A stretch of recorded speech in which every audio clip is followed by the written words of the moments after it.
I want to welcome the GMs and the wives, the godly men and the warm, inviting, feminine, empathetic women out there. Today's topic, I want you to finish this sentence in the comments below. I am. What are you today? Who are you today? Who am I is perhaps the most divine question that we could ever ask ourselves, because it requires and implies a level of self-awareness that is not normally found in the average person nowadays. Most of the time, people are looking to stroke their own egos. Most of the time, people are looking to put on masks or have facades or personas to hide behind so that they can feel a little bit more secure. But ultimately, if you are the person that is just simply being who you are, for some reason, the universe and God starts to give you this ability to align with what you're actually here to do in a different kind of way. And that doesn't mean that it'll be easy. That doesn't mean that you're not going to have to put any work into it, but you're going to have to do that. And so I also want to discuss meditation, chakra healing and cleansing, and just the fruits of the Holy Spirit in general as well, and the correlations and the contrasts and the comparisons that we can make in understanding, like in the book of Isaiah 11 here, that we're going to talk about, the fruits of the Holy Spirit and how they match up with the chakras and what that actually can mean. Because there's 7 fruits of the Holy Spirit in the book of Isaiah, and there's 7 main chakras. And so if anybody has not seen my videos for a while, I will give you a brief background about what happened when I had my, you could call it a Kundalini awakening, but what I think a Kundalini awakening really is just awakening to the greater possible version of yourself. You're leaving behind the material and entering the spiritual. Ultimately, that's what you could call a Kundalini awakening. And this happened after I had a dream. And I had a dream where I saw bubbles of time in the universe, and I could peer my head. And this was years and years ago, because I've been meditating every day for nearly 6 years now. And sometimes it's been a little bit longer. Like I've done hours of meditation at a time. Most of the time now, though, it's only about 10 minutes a day to 20 minutes a day. And so at the time when I was beginning to immerse myself more into the spiritual realm and domain, I started to have these more powerful and impactful dreams that I couldn't necessarily really explain, but I knew without a shadow of a doubt that I had awoken something deeply primal within me. In fact, it felt like it was beyond primal in some ways. And so I had this dream that I was peering through these bubbles of time, and I could live a lifetime in each bubble of time. And when I woke up from the dream, I could feel a concentration of purified love in the third eye, the heart, and the stomach chakra. And I didn't even believe in chakras at the time. I didn't even believe that this was even possible. I knew about chakras. I didn't know too much about them, but I knew enough to where I was like, okay, something is definitely happening. And I had a series of different kinds of revelations and awakenings and things of that sort, in which either after a dream or in the middle of meditation, I would be like tingling throughout my entire body with heat, and I would feel it was as if lava was being poured on my back. And I had this kind of sensation multiple times over the course of, not very often, but periodically over the course of a few years. And so how does this correlate with what Isaiah is saying in Isaiah 11? It says, "And there shall come forth a rod out of the stem of Jesse, and a branch shall grow out of his roots." Okay, well, we can, if we know about the chakras, before I go any further, if we know about the chakras, or if you need to know a little bit about the chakras, there's the root chakra, which is at the base of the spine. There's the sacral chakra, which is responsible for your reproductive system. You can think about the chakras as psychophysiological concentrations of in your nervous system. And so then there's the solar plexus, your stomach chakra, which is responsible for self-esteem, confidence, etc.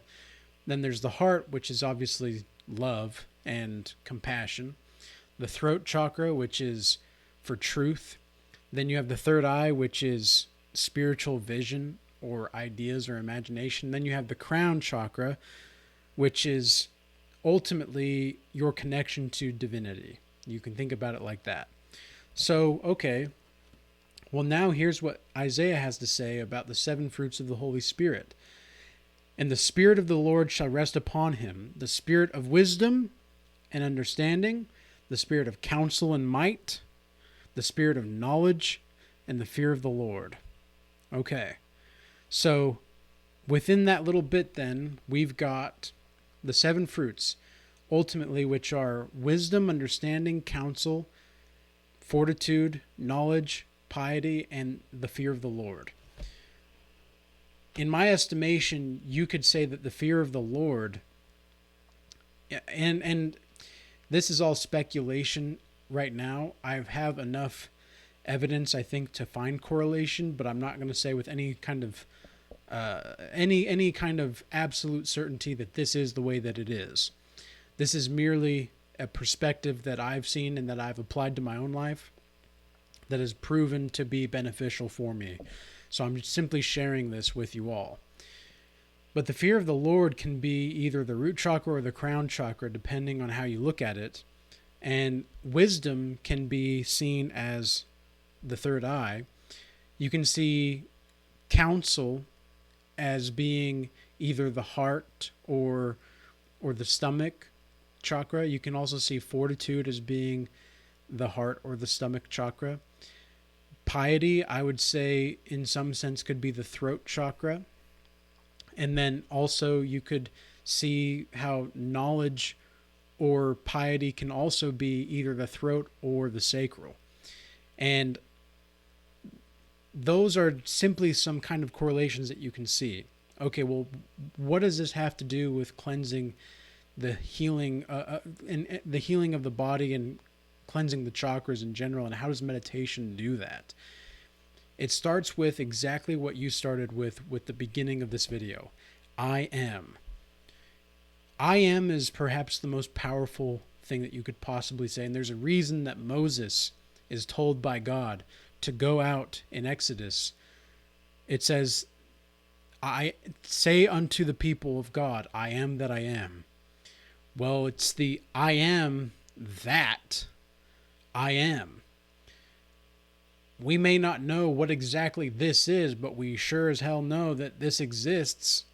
We sure as hell know that we're all a part of this, whatever this is. And that's pretty encouraging and inspiring to think about. Cosmic unity and unification is going to be the antidote to the God-shaped hole in our society. This is something that I've been thinking a lot about the last couple days. And we have to recognize that God is not necessarily one size fits all. I do have some other videos on Kundalini and Jesus that I made about 1.5 years ago or so. And because at the time I was beginning to really follow Jesus more certainly. Maybe it was even 2 years ago, because I've been following Jesus now for almost 2.5 years. But no matter, it was toward the beginning of when I was really beginning to follow Jesus. I was having some kind of questions with God because I didn't understand how I could possibly be following Jesus and then still have these sensations in the chakras. For example, even when I'm going out to talk to people just out in my community or whatever, even just recently I had somebody ask me that I do consultations with. I had somebody ask me how I knew that they had a soul when I talked to them. And I told this person that the reason that I knew that you had a soul when I talked to you is because I didn't come away feeling drained in my crown or anything like that. I didn't come away feeling drained, because usually highly codependent people or narcissistic people, I'll come away from a conversation feeling a little bit drained, like my connection to the divine is being challenged. And I didn't get that. I didn't get that with this person. And so shout out to that person. And this is where we have to recognize and really be comfortable with our feelings, really be comfortable with being uncomfortable, because a lot of the times what we're feeling is not necessarily comfortable. And pain is going to be the best way to, as unfortunate as it is, to connect with people sometimes, because everybody knows pain. But to be truly joyful and to be truly happy and in your own nature, as you already are, most people just don't even know that. And that's what meditation taught me, is that my nature is simply is being. And I found I've had more of a sense of humor following my dedication to meditation. Hey, that rhymed. My dedication to meditation, I've had a greater sense of humor simply because I'm more at ease. I'm more at ease with existence. I'm more understanding of that which is around me, and I'm not trying to get anything from the universe. I'm just trying to build things. I'm just trying to create and live life as I am. I'm not trying to get anything out of it anymore. I'm simply trying to create with it. And that's the key difference. That's the key difference that many people don't understand. And so cleansing the chakras is a very psychological slash, it's a very psychophysiological process, I would say, because there's trauma that's stuck in your body, perhaps. I know, for example, my right shoulder, I used to have a lot of trauma there, and that was a lot of my heart chakra, and it was the externalities of life, the hardships that I was having a hard time relating to. I had a very difficult time relating to not just the outside world, but especially my inside world. And I was taught to always look to the outside world before looking to myself growing up.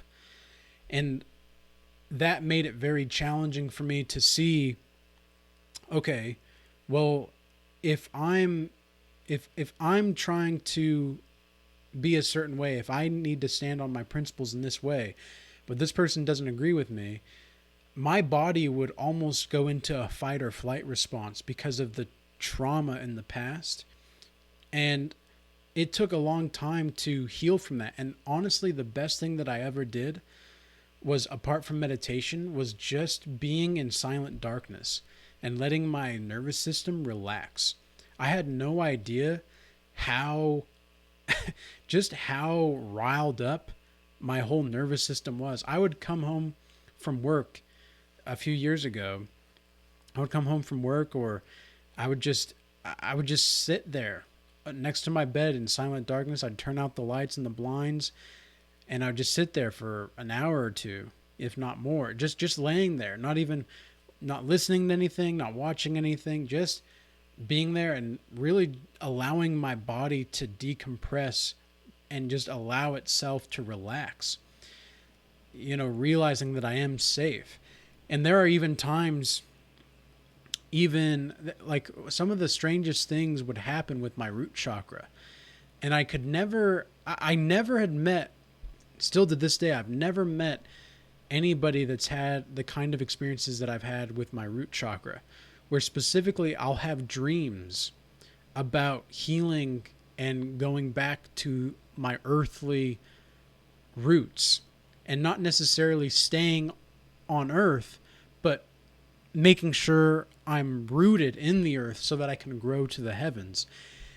And anytime I have that kind of theme in my dream, I'll usually wake up with a tingling sensation in my root chakra. And I'll usually have that tingling / warming sensation at the very base of my spine, just in between and above my glutes, or I'll have it, we're just going to get explicit here, I'll have it right right in my, right where the stuff comes out. Okay, we'll just say that, right where the stuff comes out, and it kind of freaked me out the first time that I experienced it, and even the times after that, because I had never heard of anybody having these kinds of experiences. Even in the books that I've read about Kundalini, I've never heard anybody having these experiences. But I asked God what it was about. Like, because there was a specific kind of theme every time I had a certain dream like that, and I'd wake up with that tingling slash warming sensation. And I asked God what that was about. And God basically the answer was is that I'm just coming back to safety.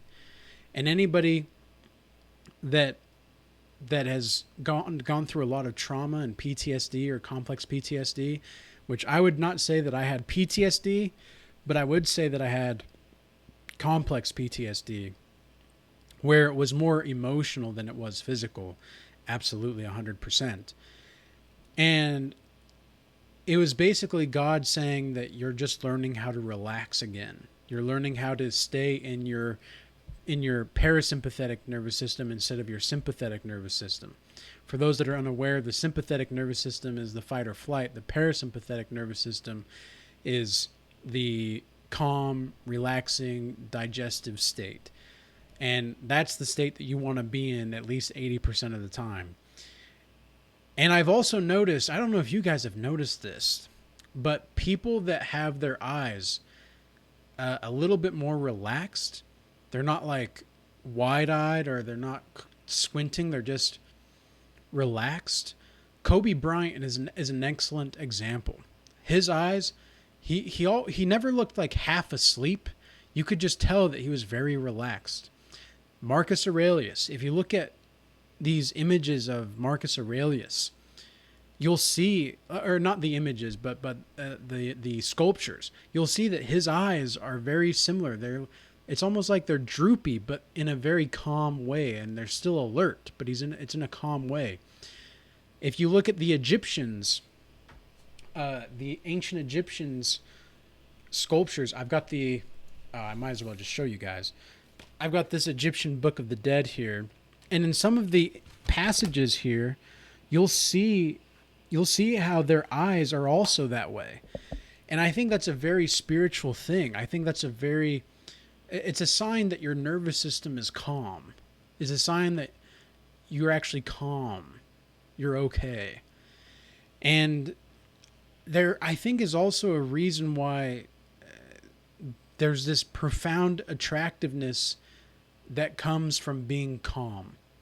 Because when you're calm, you're just more at ease with existence. You're in your natural state of being. And that's ultimately what is very attractive, is just being who you are. So with that being said, I hope this message was useful and insightful. I know there was a lot of parts and pieces that we took and molded together to create something completely new, but I hope this message was useful and insightful. And let's continue to revolutionize psychology, spirituality, and everything in between. With that being said, peace be with you. Till next time.